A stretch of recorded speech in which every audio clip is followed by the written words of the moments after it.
TNKR Media.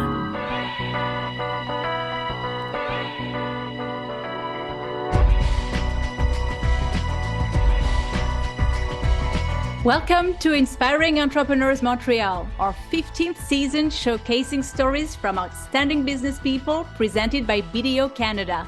My name is Sandrine Rastello, standing in for Dan Delmar, along with Mike Newton of BDO Canada. Hello, Mike. Hey, Sandrine, how are you? I'm good. Great to be back on the show with you today. Most definitely. So this week we'll be with Patrice Demers and Marie-Josée Beaudoin, who will take us through their journey from running a Montreal beloved patisserie to leaving it all behind, opening a pop-up restaurant in New York City, and now reinventing themselves with a 14-seat restaurant that just opened in Pointe Saint-Charles. Another show that will make us hungry for sure. I'm really interested in this idea of knowing when to close a business and finding a model that feels right. Yeah, I think you've got to move in that direction of passion. But the problem is a lot of people move with passion and don't always add the practical element to it. So I think one of the things we will see from Patrice and Marie-Josée is this discussion of, thinking through the passion and what that looks like. I think they've also got a very new business model for the restaurant industry, which I think is fascinating and is going to start to maybe be the beginning of some of the things that need to shake up in terms of reservations and no-shows. Yeah, I think it really answers some of the current problems of the industry. Later in the show, we will speak with Carlo Lupo, tax partner at BDO Canada. He'll talk to us about tax considerations in the restaurant business. But first, let's take a look at some current events.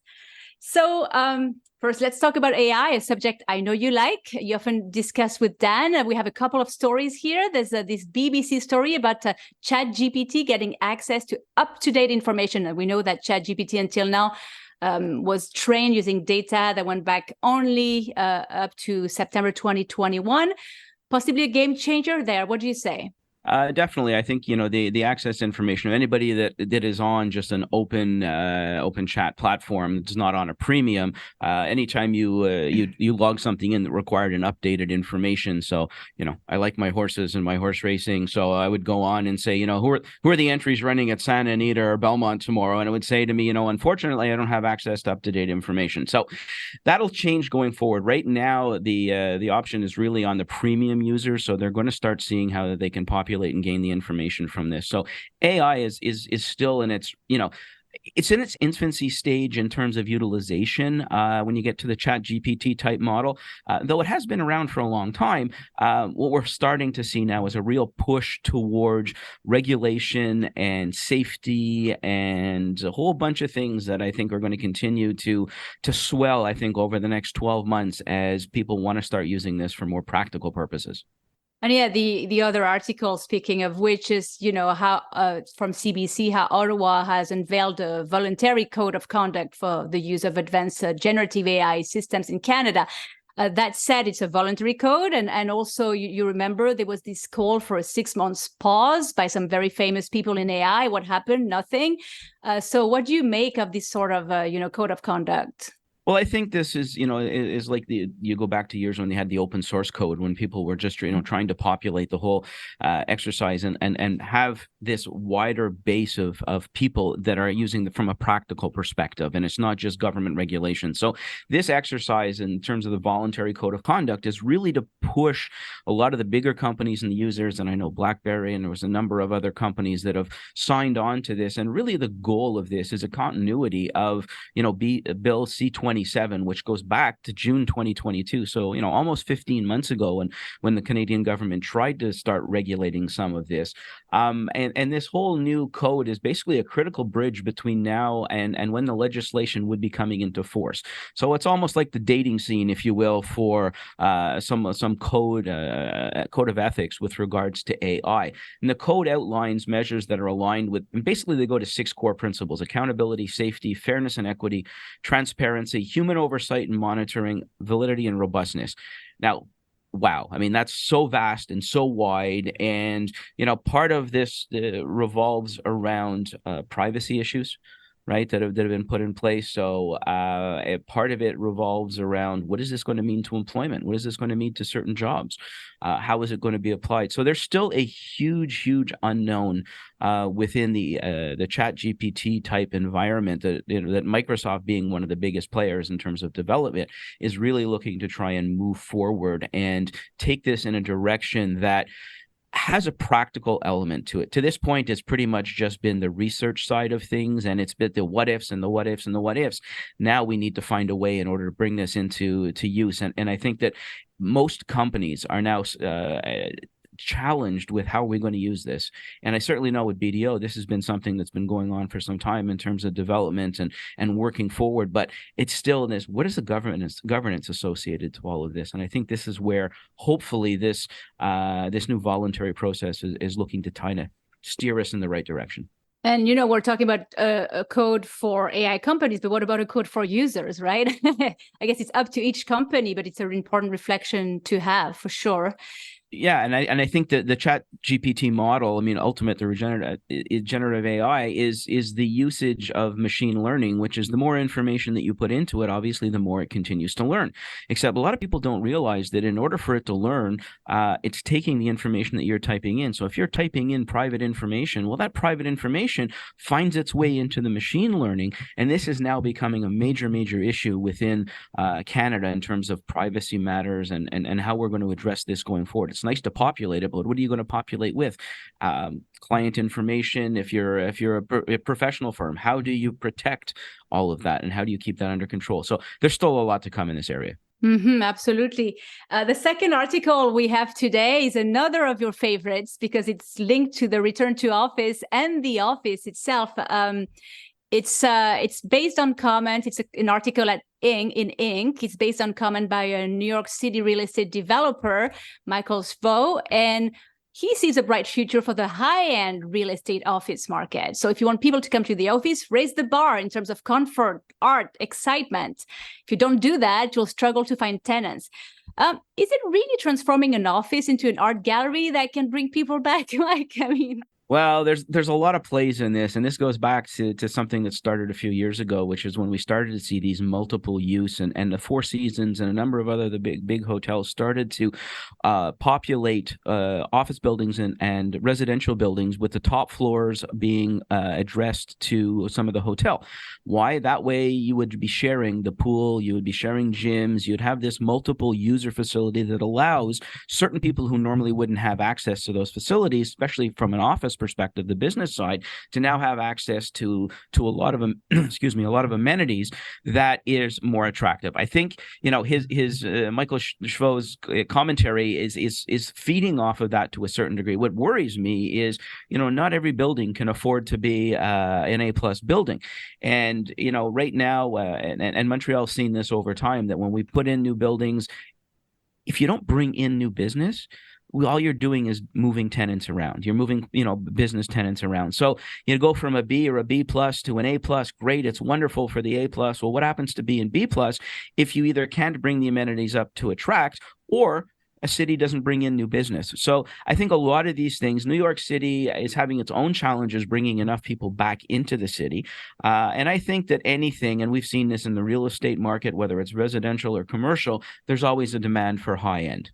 But what happens to the rest? What happens to those B buildings? What happens to that environment if, as a community, we are not building new business, if we are discouraging business from taking? And this is a whole big conversation we could spend hours on, in taxation, in subsidy, and how do we bring entrepreneurial spirit back? Because that's the only way you're going to fill up those other buildings. And having said all of that, I don't even know where to begin in terms of trying to bring people back to some of those buildings. Let's just get business into them first. And without even mentioning a corporate culture, right? Because having a barista doesn't mean employees are happy. You totally. There's certain experiences that we can appreciate, but you bring in a barista 2 days a week, what you're going to see is the office is full those 2 days a week. So there's only so many things you can afford to do to make the experience either home or hotel-like. And I think, like everything else, we will likely go through a cycle, but it's certainly not over so quickly. That's for sure. And that's a swift transition to our third story today from Psychology Today. It's got to focus on emotional intelligence, another topic that's dear to your heart. Can it be learned? Can it be measured? Do emotionally intelligent people perform better? Is it still an overlooked quality in the corporate world, do you think, emotional intelligence? Yeah, it's an overlooked quality because it is just so hard to measure and assess. There's no real test associated as there is an IQ test or there's a typing test or whatever that scenario is.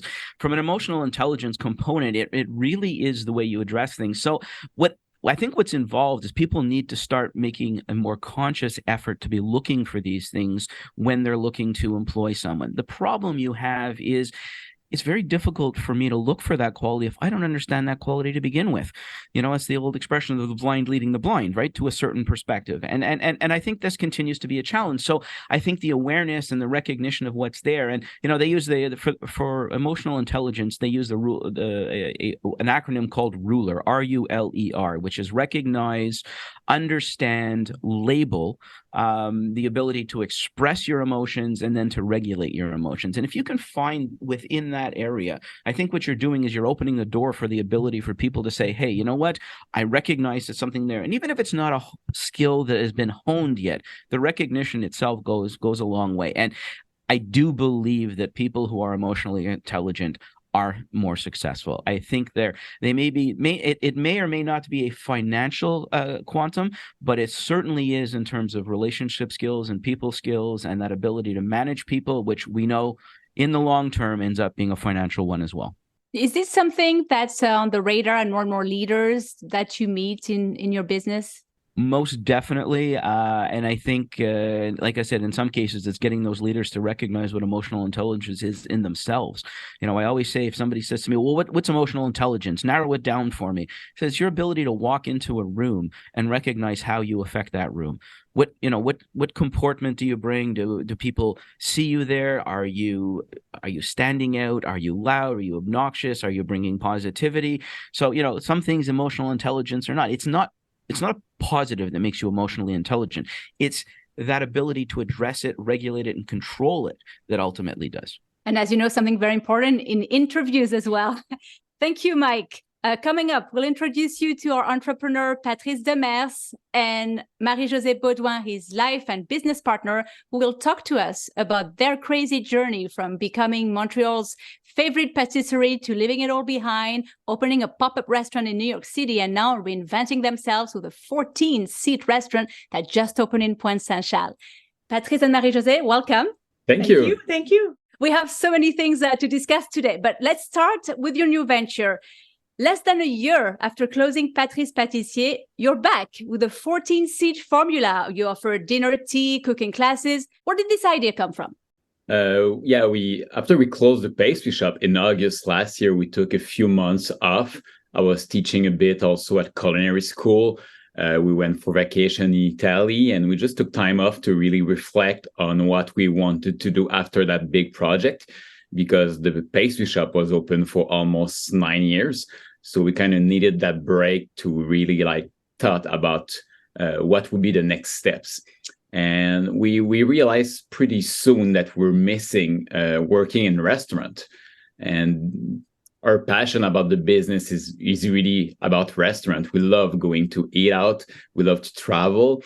So we start thinking about how we could put all our passion together for wine, for pastry, for hospitality also, because this is what we love. We love to serve guests.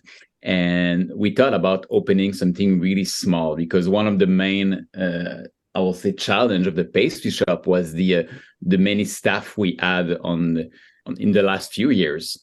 And we knew it was getting harder and harder to find some staff.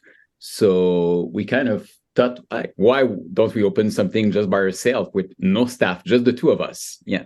So we'll come back to Sabayon in the second half of this. Let's take a little bit of a trip down memory lane, I guess, where did you come from? What's your history, the education, and what brought you to starting your first pastry shop to begin with?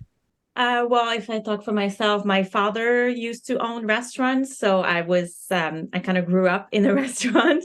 So I was very natural for me. I then studied in DHQ, did a sommelier degree, and then just started working in restaurant. That's where we met 15 years ago. At La Lou was a nice bistro on a Despins Street. Yep. And then we just work in different restaurants and always with more and more responsibilities. And we were at Les 400 Coups together with a friend, and then we decided to move on from that project. And then the pastry shop came up, and then we kind of like went into it. But then, it just grew bigger and bigger. And then at some point, we just realized that was not what we really wanted, to have that like big business with big volumes, big team and everything. Yeah. And I also been working in the business for more than 20 years. I started doing mostly pastry, but also savory cooking, which is something that most people don't know. But I love doing savory food also. So I work mostly in restaurant for almost 15 years. And then we had the pastry shop. And now we're going back a bit more toward the restaurant. Maybe define savory foods. I think savory food is something that has flavor to it and that I enjoy. So is that what you're referring to, or is this a different type of cooking? They're just doing like not just only pastry, because most people think I'm only do pastry, even though in most of the restaurant I worked at, I was also like involved in the savory food, in the other dishes of the menu. And at the pastry shop also, we're doing lunch, we're doing brunches. So I was also in charge of that part of the menu. But I think in the mind of many, many people, they don't know I can cook, not just dessert, but also like regular food. So this is also why just before opening the pastry shop, we did that 2 months pop-up in New York. So there's that really cool restaurant called Fulgurance. They have one in Paris also.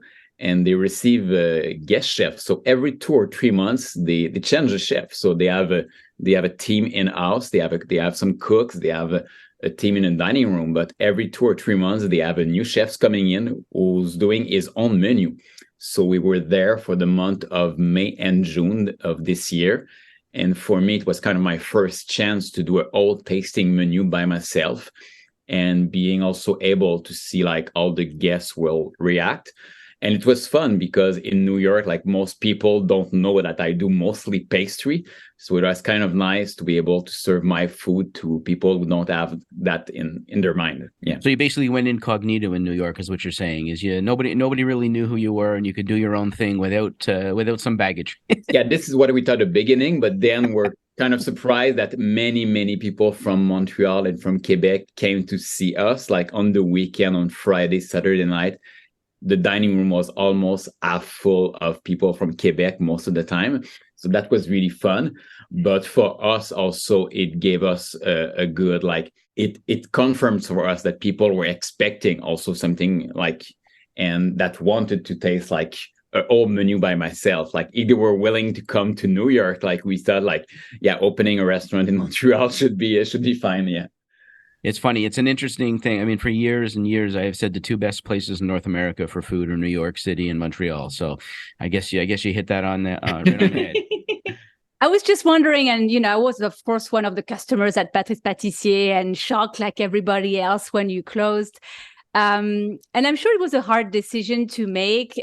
Was there a particular moment, something when you said, okay, this just happened and that convinced you to, or is it something that was brewing? Can you explain a little bit more of the decision? A little bit of both. Like there was a part of us after a couple of years at the pastry shop that we realized that we really missed the restaurant side of it. It's really where we were coming from, and that it was a really different business. It was more like it was closer to retail than to restaurants, so that was different. But then I'd say in the last year, I guess of course, I mean we were doing like crazy weeks, like crazy hours, but then a couple of things happened that made us think about our decision, and then our lease was coming to an end. So all that put together made us make the decision. But I mean, we're lucky enough that we felt that about at the same time. Yeah. Like there was no like big discussion between the two of us. We both at some point felt in the last month that we've made it for almost 9 years, and that was it. And we were like really okay with that. But yeah, the pastry shop for both of us, it was the first time when we opened it, was the first time we're working in a pastry shop. Like in all my life before that, I only worked in restaurants. So it was kind of a big challenge at the beginning. And we kind of realized that kind of quickly, after a few months, that it will not be that easy. It will be way more tough than we thought. I think we succeed at the end for sure. But we realized also that this is not what we love the most, like doing that many customers every day, doing that high volume, even though we're trying to do really, really high quality at the same time, was really, really tough. Yeah. What did you find was the biggest challenge or the biggest change going from the history of regular, if you will, restaurants to the patisserie? What was that biggest culture shock for you? For sure, in a restaurant, you have maybe like 2 hours to establish like a relationship with your customers, with the people eating your food. But in a pastry shop, it's so fast. People comes in, they choose their dessert and they go. And then you don't know what they're going to do with the pastry after either. Maybe they're going to decide to eat their cake only 3 days later. Which is for me something really tough to accept, because when I do pastry, everything is about freshness. Everything was like made on the same day, served on the same day. But if somebody decided to eat their cake like 3 days later, for sure the cake is not the same. It's not the same experience. For me, that was a tough part about the pastry shop. It's almost like reputation management, right? In a restaurant, you can control it while you're sitting there. The moment they leave your shop and take something with them, you no longer have control of anything. Exactly. Yeah. Yeah, and I would add too, because we've always worked in more like a high-end restaurant before that had reservations. So, we would know like, oh, tonight we're waiting on 65 guests or 85 guests. But then at the pastry shop, that was just like, we open the door at 9:30 and we don't know if we're going to do 200, 300, 400 customers going to walk in. And then you want to have enough dessert for everybody, but not too many so you don't lose anything. So that was a big, big part of very challenging at the beginning to manage how many guests would walk in every day. And I guess that's the perfect moment to explain us the spirit and the shape of Sabayon. So yeah, we like we said, we wanted to open a restaurant. So we started looking for places a few months ago, and we found a really nice spot in Pointe Saint-Charles, where we live like for the last 12 years. So we found a really nice spot. And we had in mind to open something, just the two of us with no staffs. So we kind of like, we thought about it and we said like 14 covers should be a right amount of people we could serve just by ourselves if we do a tasting menu. So the concept of Sabayon is that we do tasting menu 3 nights a week on Thursday, Friday, and Saturday night for 14 guests. It's a small tasting menu, 6 courses. It's a surprise menu, so guests don't know what they're going to eat. My food revolves a lot around vegetables, some fish, some seafood. We work with small producer, so it's really, really, really seasonal. The fun part also about Sabayon is the tea time that we do now on Friday and Saturday in the afternoon. So this is something kind of new. I love when I go to Paris to go in those big hotels to try tea times. It's getting really, really big and popular over there. So we thought about doing a really personal version of tea time. So it's 3 courses of dessert only, served with 3 teas that are chosen by Marie-Josée. So it's really a pairing between the dessert and the tea. So that's really something really fun. And that was the first part of Sabayon that we start a bit more than a month ago already. And then we also give a few classes. So a few nights every month, we're going to do like either pastry classes or cooking classes, or even also wine tasting classes. So you touched on something in the first half about managing staff, managing inventory, and it brings up the thought that, Montreal is probably in North America one of the last major food cities that does not take a credit card as reservation and charge for no-shows. I know that's going to change in the near future, and I'm going to assume that for anybody who's been in the restaurant industry, this is a major hurdle, I guess, going in the past.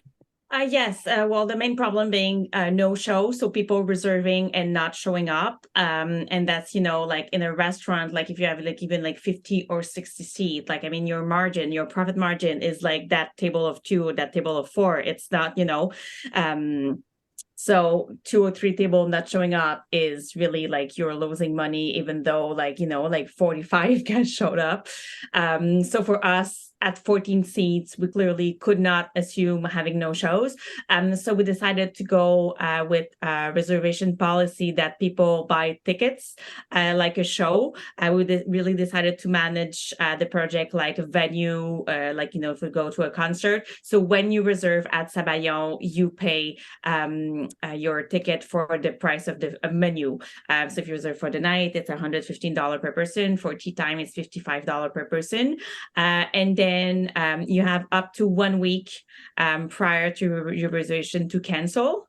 If it's 2 days before your reservation, you do like you would do for hockey ticket or for a concert at somewhere in town. So you would sell it to your neighbor or give it to your brother, and it's your responsibility. So we really decided to take the problem and make find kind of a solution for us, and we were really expecting comments about the customers, and so far I don't think we've had any comments. Like everybody understand, and yes, so we're lucky, of course. I don't think a 100-seat restaurant could do that, but for 14 seats, and because we have a unique menu, so it's a set price, everybody has the same set menu with the same price. It's easy, of course. A restaurant that you have an a la carte menu, it will be way more complicated. But I think we need to see more option and different business model. That's not always the restaurant that's a loser in it. So I think we're going to see more and more business model in that direction. I know there's been a big push lately in the restaurateur side of things to move in that direction. Right now, most people there are a few restaurants that do it, and they're shunned for it. If you ever book a reservation in New York City or in LA, I mean, that comes with the territory, and you got to give up at least the minimum of whatever $50 or whatever that amount is. So, it's well worth it. And I think, unfortunately, especially coming out of COVID and the changes that everything happened from the restaurant industry, it's not an easy industry to live in. No. Yeah. And you were mentioning you were going to see more and more of this. Are you hearing from fellow restaurateurs, for feedback and how that's working for you? Do you think you're setting a trend? I think so. We had a lot of restaurant, friends that have restaurants that were curious about it, that ask us questions. So I can definitely say that a lot of them are thinking about it. Yeah, because right now the problem in the province is that a deposit is illegal, because even reservation platform like Resy, that is really, really popular in city like New York City, they had to take that off their platform, because in New York, like when you do a reservation, restaurants have the option, but most restaurants are going to put that deposit on a credit card when you make the reservation. But that's illegal in the province of Quebec. So I know there's a lot of pressure going on the government to change that. Because I think, it should be the restaurant that decide, and not the government, for sure. Yeah. Well, I think the boutique nature of yours it lends itself to moving in that direction, as you explained. I think there's going to be a big gap between there and, say, some of the larger restaurants in terms of what that looks like, and the only way you're going to be able to get it off of the illegal list, I guess, is to have a major push. And we're kind of harping on it, but it's a significant element here to trying to run a restaurant. I mean, like you mentioned, Marie-Josée, your margins are not that large; they're very tiny, and people don't realize that when they walk into a restaurant, that you guys can make or break a night on a very small difference. What how do you live with that? How does that make, you got to sleep at night, I guess. How does that work? Yeah, I mean, there's definitely in most restaurateur, I think, a big part of passion. We do it really more out of passion than of a business interest. But then I think we all find our ways. And I think that's one part that's really been improving since COVID, that we kind of had a time to think. And then that, some restaurants realized, finally had time to look more into their food costs, into their labor costs, and then you just have to manage better and more efficiently. So, but yeah, it's definitely not an easy business. So can I walk in and just order patisserie to go, or is this all? At Sabayon, no, really, so we're working on reservation only base.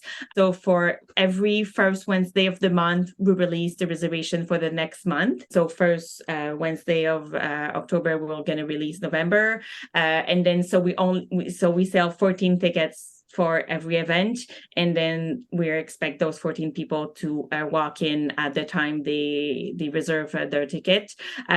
We don't have anything to sell to take out, like at the pastry shop, like no coffee, no pastries, and then we cannot take one more table of two one night because somebody walked in. It's like, we have 14 portion of fish, which is, I think, another way for us, because it's such on a small scale, to avoid all the losses, and just to have so we have 14 guests, so Patrice bought enough fish to have 14 portions. So and I guess you don't have anybody standing at the door, right? There's no wait line, No. physical wait line. Exactly. So because we don't have any no-show, we don't need to overbook, because that's a thing lots of restaurants do right now, because they know they're gonna have no-show, they overbook. So this is why sometimes you wait a bit at the door, even though you have a reservation, because the restaurant didn't add any choices than taking more reservation than what they can handle. Yeah. I look at this and I say, this is an experience, right? Sabayon is an experience. It's not necessarily going out for dinner. I mean, like you said, it's kind of got an element of the show and the pre-purchase of a ticket, no standing in line. Like it's catered to you. It's a relatively new model. Hopefully this is going to keep carrying on for us. Not just yours, but maybe a few more other popping up. Yeah, for us, that was really the way that we wanted people to feel like we were having them at home for a nice dinner. They work out of passion, and they found a model that works for them, and I'm sure will work for us too. Patrice Demers and Marie-Josée Beaudoin, ex-Patrice Pâtissier and non-co-owners of Sabayon. And we'll have their one piece of advice for inspiring entrepreneur in a few minutes. But first, let's check in with our BDO subject matter expert guest, Carlo Lupo, tax partner at BDO Canada. Hi, Carlo. Hi, Sandrine. Thank you very much for having me. So we are staying on topic today with a focus on tax considerations for the restaurant business. Quebec has a tax credit to foster the retention of experienced workers. It's interesting to many restaurateurs, I'm sure. Can you tell us more? Sure. So this isn't a credit that's specifically designed for the restaurant industry. It's designed for most industries, but given that the restaurant industry is one of the bigger industries in the economy, this is a very beneficial credit to them. It's a refundable credit, meaning they'll get it refunded regardless of whether they have any income tax or profit to declare for the year. It's designed to help employers that are paying contributions on employees that are age 60 or older. The tax credit starts at $1,250 for employees age 60 to 64 and goes up to a maximum of $1,875 for employees age 65 and older. The only caveat in that is that as the employer is larger and has more payroll, the credit is reduced. And if you get employers that have $7 million of payroll or more, that credit effectively is zero. So this is a credit that really targets the small, medium-sized business, which can be a significant amount considering the age population of Quebec and the difficulty in hiring younger people. It would be a great incentive for those to hire and retain more experienced workers. So, Carlo, many years ago, the Quebec government moved to taxing tips, whether you reported them or you didn't, and it created quite a stir within the restaurant industry.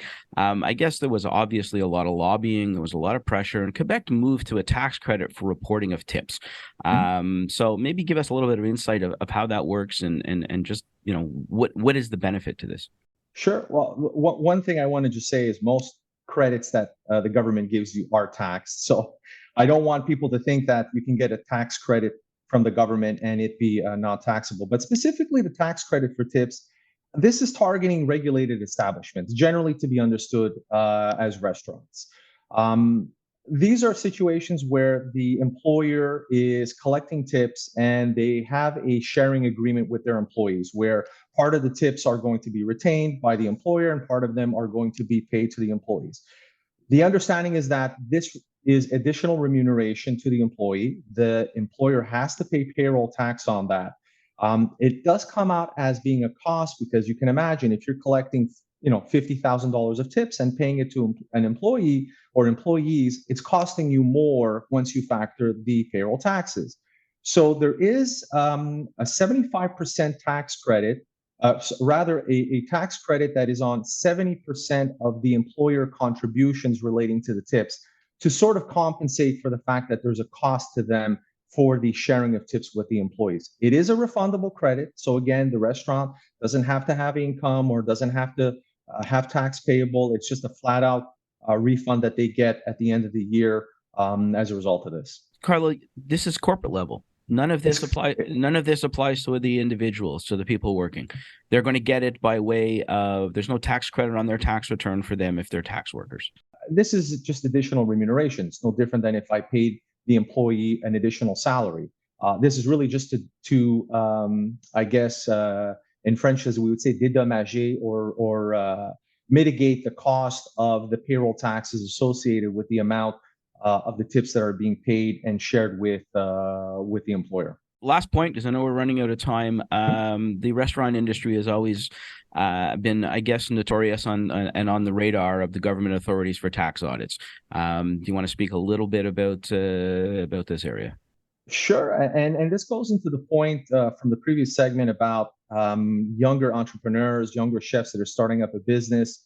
They only know what they know, which is to make great meals. But then they get into the context of, I have to run a business. I need paperwork. I need payroll. I need invoices. And I think a lot of that is easy target for the government, as well as the fact that there's always been some little bit of an element of nefarious practice in the industry itself. So from the point of view of an audit, I would just recommend make sure you keep your things in order.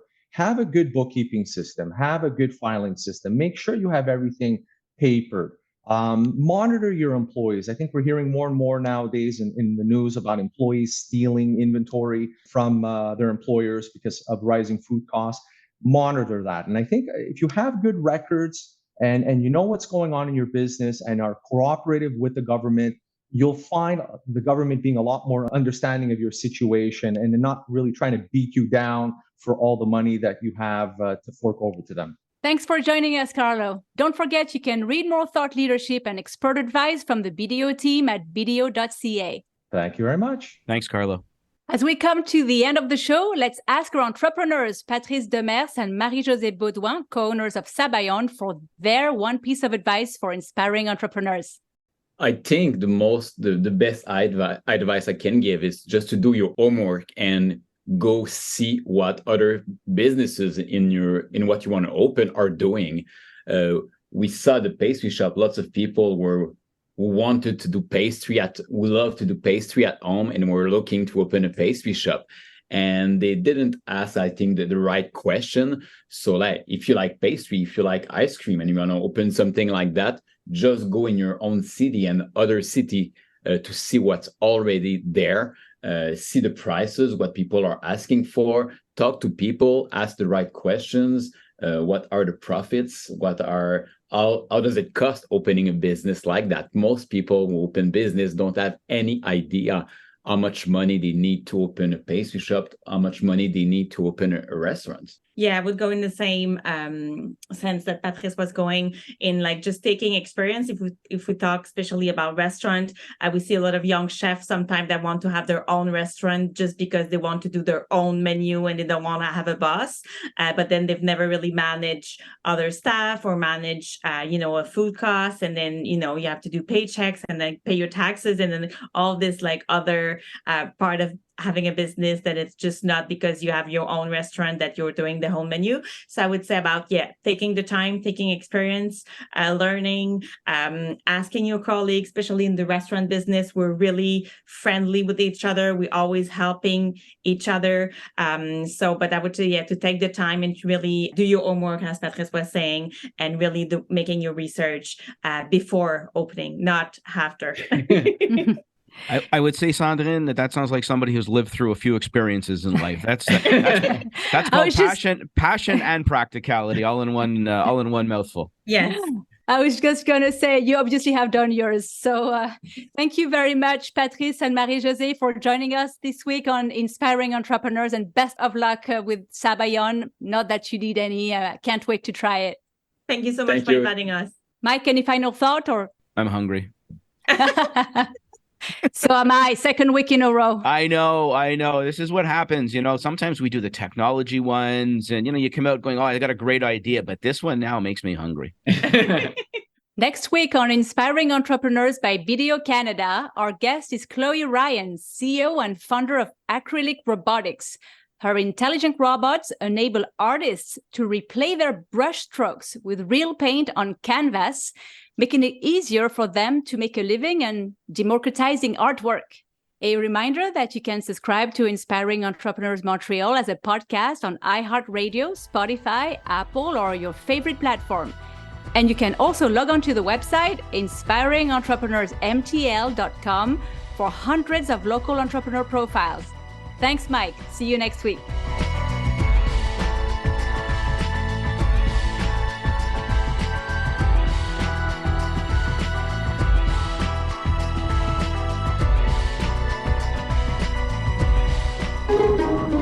This has been a production of TNKR Media. Good talk.